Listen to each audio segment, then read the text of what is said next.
पितृपक्ष में पितरों को खुश करने के उपाय। पितृपक्ष हिंदू धर्म में एक विशेष समय होता है जब हम अपने पूर्वजों को याद करते हैं और उनके प्रति श्रद्धा व्यक्त करते हैं। इसे श्राद्ध पक्ष भी कहा जाता है, जो भाद्रपद मास की पूर्णिमा से लेकर आश्विन अमावस्या तक चलता है। इस दौरान पितरों की आत्मा की शांति और उन्हें तृप्त करने के लिए श्राद्ध कर्म, तर्पण, पिंडदान और विभिन्न धार्मिक क्रियाएं की जाती हैं। यह समय पूर्वजों की आत्मा को मोक्ष दिलाने और उनके आशीर्वाद से जीवन में सुख शांति प्राप्त करने का होता है। पितरों को खुश करने के लिए कुछ मुख्य कार्य किए जाते हैं, जो निम्नलिखित हैं। 1. श्राद्ध कर्म। पितृपक्ष में सबसे महत्वपूर्ण कार्य श्राद्ध कर्म है।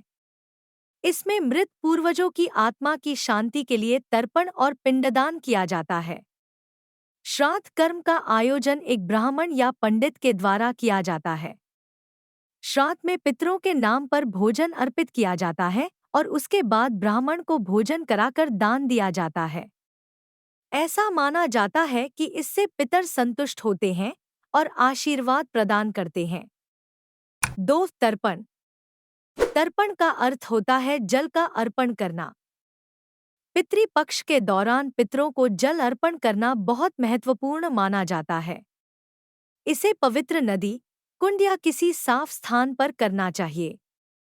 जल में तिल, कच्चा दूध और कुशा मिलाकर सूर्य और पितरों का स्मरण करते हुए जल अर्पित किया जाता है। तर्पण से पितर तृप्त होते हैं और परिवार में सुख समृद्धि बनी रहती है। 3. दान और भोजन का महत्व। पितरों को प्रसन्न करने के लिए दान देना बहुत फलदायी माना गया है।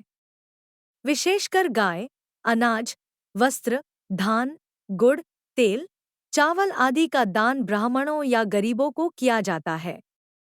इसके अलावा पक्षियों और जानवरों को भोजन कराना भी पितरों को संतुष्ट करता है।